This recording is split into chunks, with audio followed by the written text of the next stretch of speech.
over there. Maybe he's going potty, maybe he's not. Ghost and bailing. I don't know about those guys sometimes. Let him out, never see him go, but yeah. Then once in a while somebody leaves a pile or a puddle in the house. But hey, moon. I wish the camera picked it up a lot better. Even though there's clouds across the front of it, you can see the edge is perfect. And a quick update on that lady that was down the road. Becky and I went for a drive afterwards. The gal told Becky, yeah, 45 minutes they're supposed to be here. And it was 50 or 55 minutes later, I guess, we went down and the car was gone. So. And she told Becky she lives up the road there, up the hill somewhere. So, yeah, she got a bottle of water and we took one just in case we saw her again. And those two went up there. I'm going to guess it's Balin and Bandit. Since those damn red ones, you can't tell them apart until you see them just right. Quite calving season yet, but getting close. I got done feeding. I actually tried to get to the video earlier. 432 heifer, I think. She's the one that's got the little red that slops up over her pole. Yeah, she touched my finger this morning. Thin spot in clouds too. But I got over here to, well, I went in, I fed the back barn, come back up here and I shut the lights off in this barn. And then I come over here to wash the manure off my shoes. And I come out of the barn, head to the faucet, and a coyote is right out here bitching at me. Oh, I can't find him. I don't remember how this thing lights things up so nicely. I mean, and across the road, I mean, it's all new crops, so it's, you know, inch or two tall is all. There's something over by that power pole, though. It's not a coyote, it's not an animal. One of them stupid plants, they got the leaves on it when I was below the chute. In the spotlight, looked like a set of eyes, and I confirmed that it was not a set of eyes. It's some freaking plant. So, anyway, I can't find the sumbitch. Can't find him, can't see him, can't pop him. Maybe he'll make a mistake one of these days. And if they're going to be really thick out there this year, I'm just going to tell the government they better get a trapper out there and trap the damn thing. Either that or they can listen to me, bitch. So, anyway, I put things away, grabbed me some breakfast. Ty's already here, thankfully, because I ran to the house with my shoes still full of shit, and I wasn't going to step inside. Scary thing was, Ty let the pups out. And the pups, hopefully by now they've realized not to, but, you know, a month or two ago when they heard a coyote, they would light off. And I beaten into their heads, do not, no, be quiet, shut up, don't let them know you're here, dummy. So, yeah. Might be one of those days too, since my camera wouldn't work earlier. And now a coyote I can't find. Look who I found. Look who I found. What you got all over you? Did you get run over by a Rudolph? Hey, Blakely. Say good morning. Blakely. No, I'm gonna say good morning. We're gonna cough up a. Say hi. Good morning. Good morning. You say hi to Bampa. Look at that dirty face. What have you been eating on? The hot bears. And then I just gave her a little tiny piece. The cinnamon bears aren't. That's what's red all over her face. I don't see the red. I see all the black crap all over her face. No, it's chocolate. Hey, you. Hey, you. She's banned from having tiny bagels now. Because she keeps getting them to the dogs. One of the dogs stuck their muzzle clear through to their eyeballs and tried squishing their eyeballs out and just take it out of her hand. It took that out of her hand. She teases them. Huh? You need to get taught not to do that.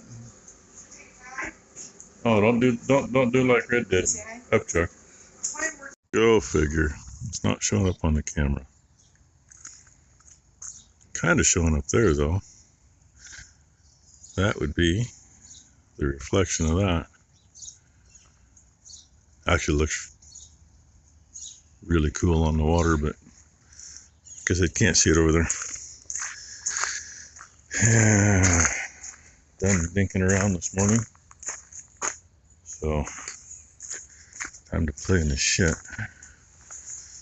And it ain't quite that light in here, so I guess we burn a little energy.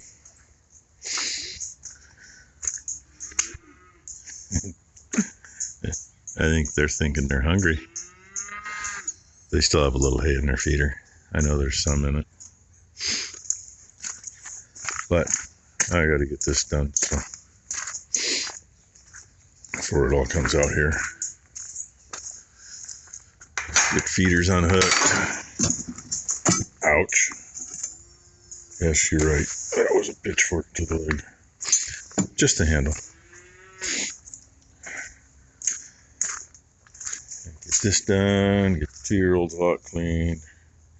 And luckily, it actually looks similar to right in here instead of being straight slop. So I don't think I'll have to switch buckets to get it moved over here.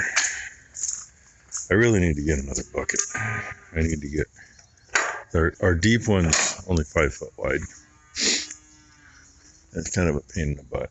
If I can find one inexpensive enough, I'd like a wider one that's better for the slop.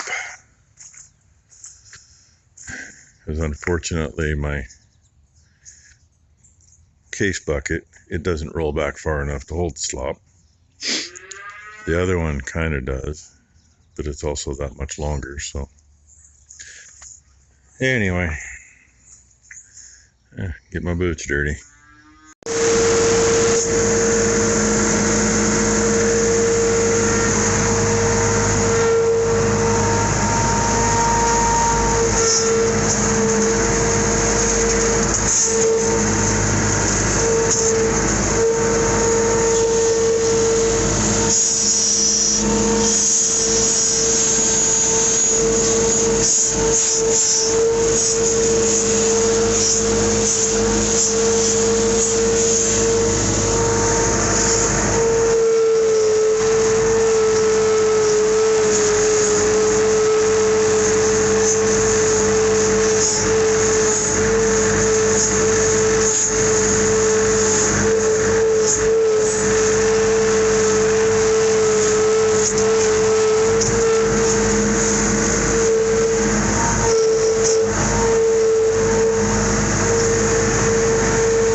Right side. Look who came to see me. She took your hat off? Yeah, she took her hat off. It's not cold out here, but it's definitely not warm. It's low 40s and wet. But hey, I'm done. I just straightened the rock up in front of the shop so I'm not walking in the mud. Yeah. Well, I'm not done. I still got to put a feeder in, but I got to make a manure pusher. We used to have one that pinned onto the bale fork, but it, in manure, finally rusted out. So I'm going to make something probably to go back on the bale fork again and try to push my manure pile over. And she says, bye-bye. I guess she's done talking. She's done. A funny story. I'm in making my lunch and Becky starts wigging out. She saw what she thought looked like a smaller blue heeler in the cameras, run down the driveway and run right into that pen. And then she saw it in the camera in there, headed that way. So Ty and I went and searched up. We never found what she's smoking today. She's been over at the neighbor's stealing some of his stuff he's drying. Anyway, and you might wonder what this is. Well, the channel is part of what's left of the truck bed I tore apart a few years ago. And I had to do a little pulling to weld it. That piece has it's one I hooked with the excavator and tore out. And those pieces of tubing, that was one piece. I cut it in half. They came from my stockpile here that a friend gave us. One of these days I'm going to put a bunch of those together and probably make some steel posts out of them. But anyway, it's probably not done. It's done enough I'm going to go use it. Years ago, we had a manure pusher. It was on a single spear for round bales. But we had hooks and it hooked over the bottom rail, and then up here we had holes drilled and just a clevis and a pin.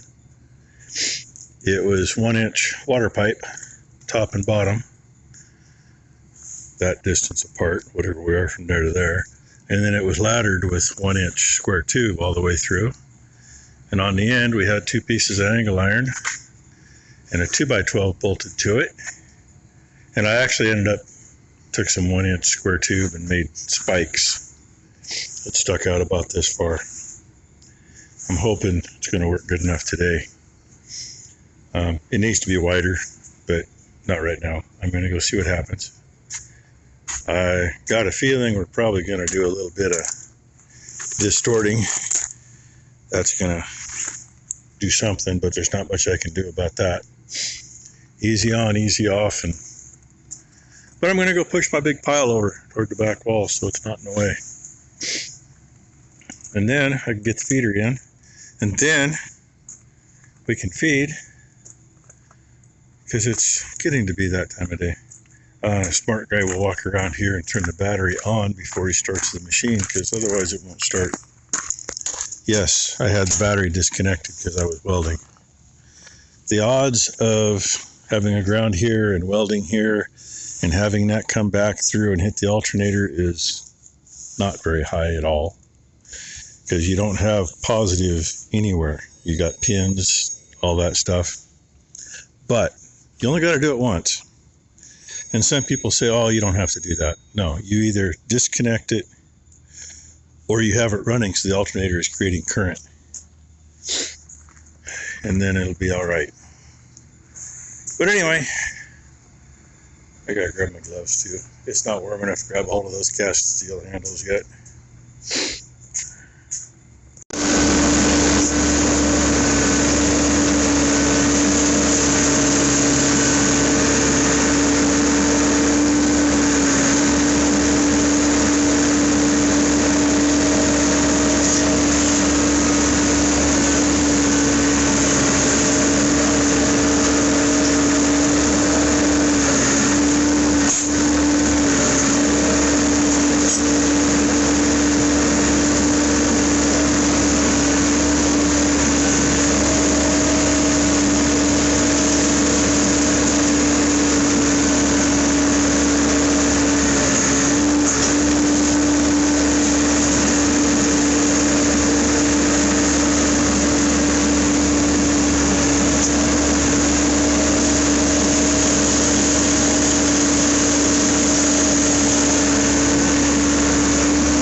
Well, it works. I meant to put a chain on it so I could chain it back to here.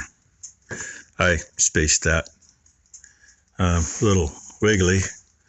The one we made before, say the sides were ladder braced with 1-inch square tube, and then we had 1-inch square tube across.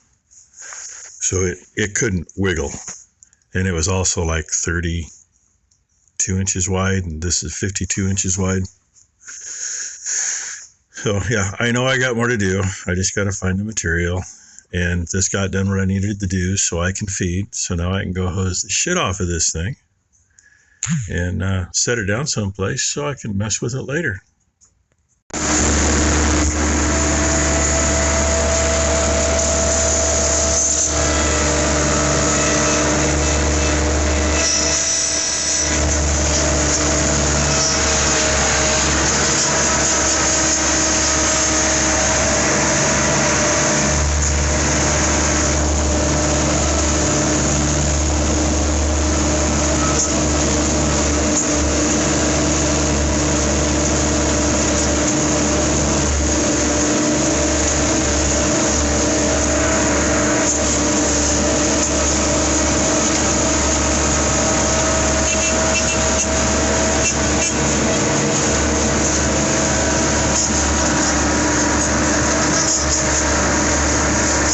Well, Red says we're done for the day. Shitty feet and all there. I finished feeding. They all came in, devoured their grain, and one by one went back out there. A few minutes ago I should have had my hands emptied. Would have been the right time for a little video, because I don't know how many birds were on the roof, but it sounded like it was raining. And then just a second ago, before I turned the camera on, that whole area between the pitchforks and the bale behind me was full of birds going through the chaff. We never did see that dog that Becky says she saw. I said, I don't know what she was smoking. And you see, Blakely was happy. She likes to wave when I'm running that. I'm glad Becky had her out for that. I'm going to go in. Maybe tomorrow I'll tackle the rest of that muck in the lot. Got to figure out where to put it. It's always a fun thing to do. So, anyway, thank you all for watching. Hope everybody had a great hump day. I think it's hump day, right? I hope so. Because tomorrow's Thursday. I think. I could be wrong. Who knows? Wouldn't be the first time. If I'm wrong, I hope you had a happy Thursday. And then I hope you have a happy Friday. Or a good Friday. Anyway, you'll figure it out. So, thanks for watching, everybody.